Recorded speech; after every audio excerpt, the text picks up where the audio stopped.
defensa de la patria, de la nación, pues un hombre que ha participado en un sinnúmero de operaciones especiales. Fue 4 años comandante de la fuerza élite de las Fuerzas Armadas de Colombia.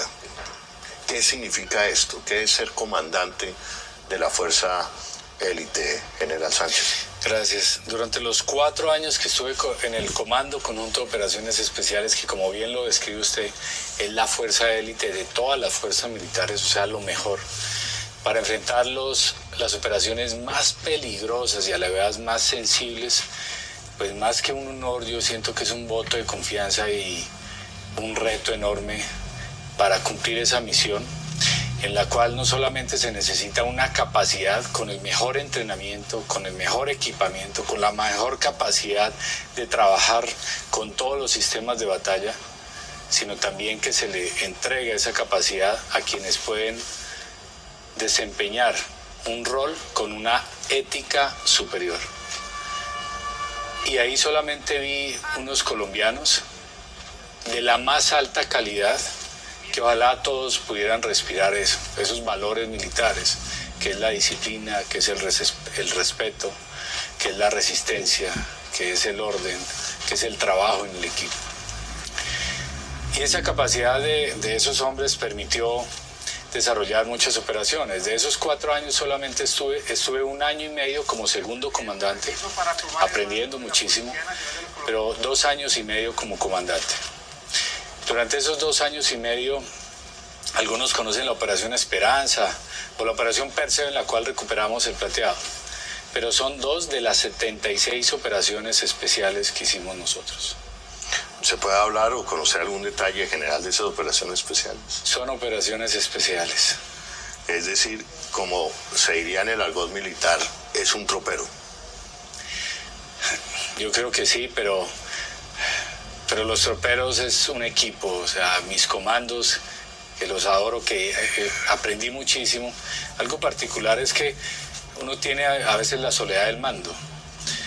Y para aprender a nadar no hay que solamente leer, hay que meterse allá. Un militar, en el caso personal, 35 años, estando directamente donde ocurre el conflicto y aprendiendo de por qué ocurre ese conflicto, puede aprender mejor del contexto para tomar mejores decisiones. Y en ese tiempo que estuve, en algunos momentos sentí esa propia soledad del mando, donde uno tiene que tomar decisiones difíciles, que no son decisiones de tipo administrativo, porque esas decisiones las he tomado también. Son decisiones que implican la vida o la muerte, son decisiones que implican la supervivencia de nuestra nación.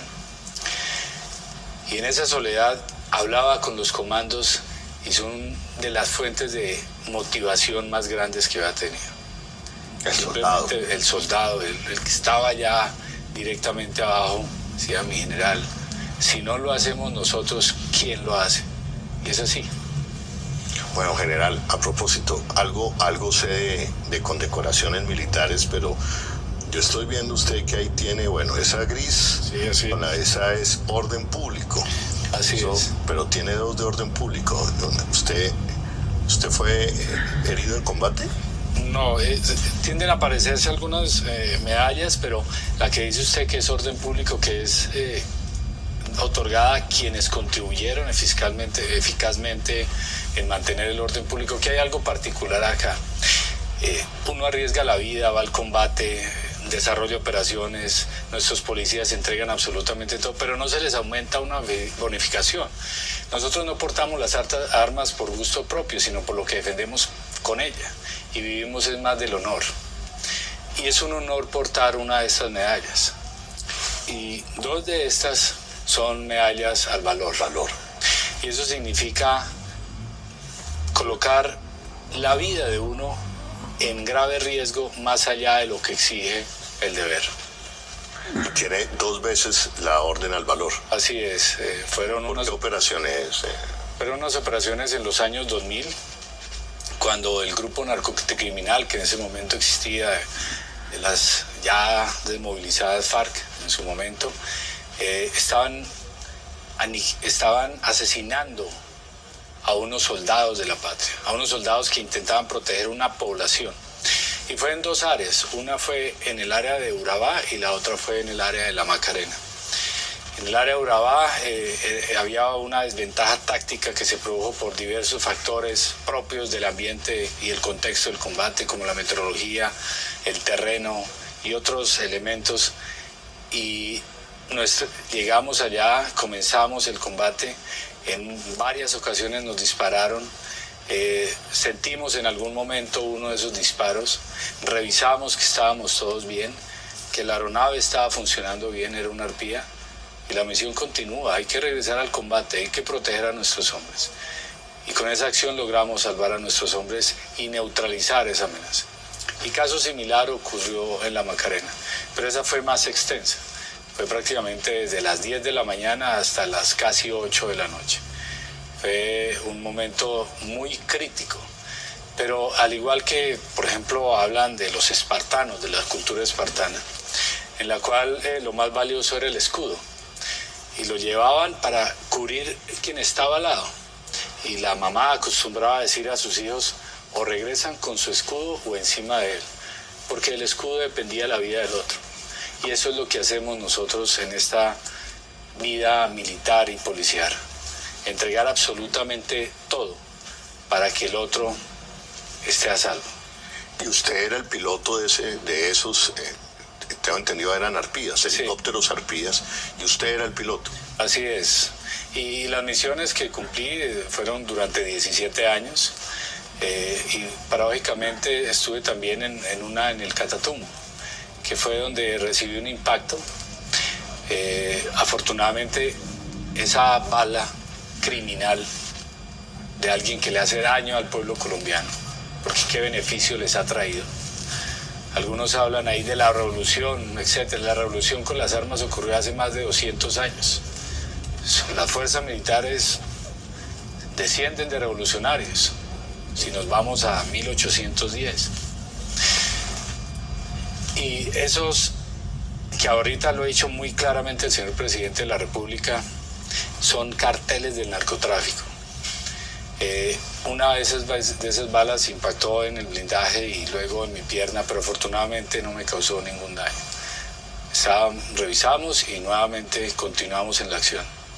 Bueno, estamos hablando en este momento de la noche, en nuestra franca opinión, de Señal Colombia con el nuevo y recién posesionado, bueno, se va a posesionar en las próximas horas, general Pedro Sánchez de la Fuerza Aérea, que en algunas horas se va a quitar el uniforme para lucir el Everfit, ya como ministro de Defensa. Y aquí han venido algunas críticas, general Sánchez, que bueno, que hay que descabezar a 36 generales, que si era de civil o si era militar. ¿Qué le responde a esos críticos, señor general? Que jamás se había percibido tanta desinformación. En esta nueva era, la desinformación viaja mucho más rápido que la verdad. Y esta mañana, paradójicamente, cuando me estaba colocando por última vez el uniforme, mi hijo me dijo, papá, están hablando de noticias y hablando que no se puede, que no tienen la capacidad, etc. Y le dije, hijo, muchas personas van a hablar mal de mí, pero estoy seguro que van a hablar mejor de nuestra defensa nacional, de nuestro país. Y el costo, de alguna manera, de asumir un cargo de tanta responsabilidad genera sus críticas.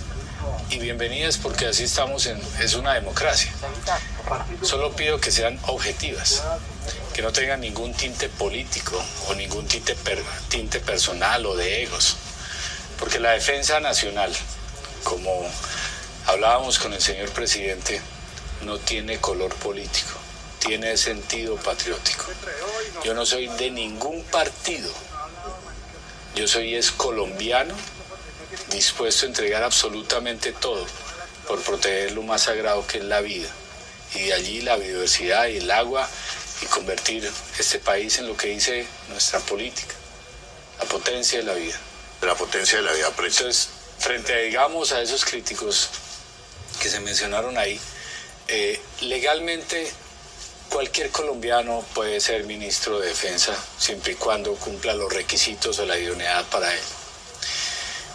Siendo activo lo podría hacer porque es un cargo de la función pública, porque es un cargo de libre nombramiento y remoción, porque es un cargo que no está en la jerarquía militar, porque es un cargo que no hace parte del plan de carrera de los militares, tal como está establecido ahí, pero es encargado de la política de defensa.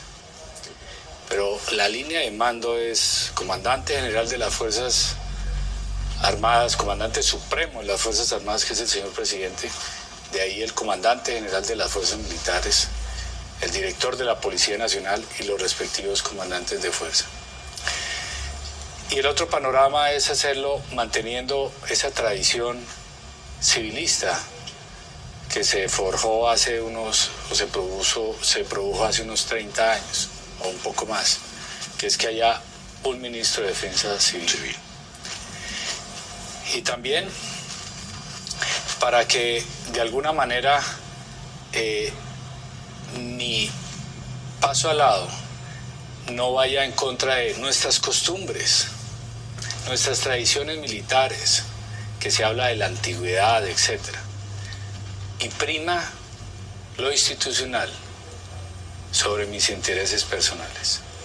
Prima mi patria sobre cualquier ego que uno pudiera tener como ser humano. Respecto a la capacidad, por ejemplo, que se habla al respecto. La crítica es si se pone el Everfit, pero sigue siendo un militar. No, sí, digamos, tengo una formación militar, tengo una educación militar complementada con otras áreas del conocimiento, pero soy ya civil, ya soy civil. Y la autoridad se ejerce, Holman, es en el caso militar, o por el grado o por el cargo. Por ejemplo, en vuelo pasa a menudo en la Fuerza Aeroespacial Colombiana que uno puede encontrar un piloto que sea de grado teniente y el copiloto que sea de grado mayor, pero este teniente ejerce la autoridad en cabina en función a su cargo. Es más, puede inclusive eliminar de vuelo, si es instructor, a uno de más antigüedad que no surta eso. Pero entiendo también y respeto, porque me crié ahí y las comparto, esas tradiciones militares. Entonces, dando este paso al costado, dejando este uniforme que tanto amo, que durante 35 años he portado y que vale la pena llegar curtido a viejo, vestido de militar, lo hago por un tema netamente institucional y que prima sobre el país.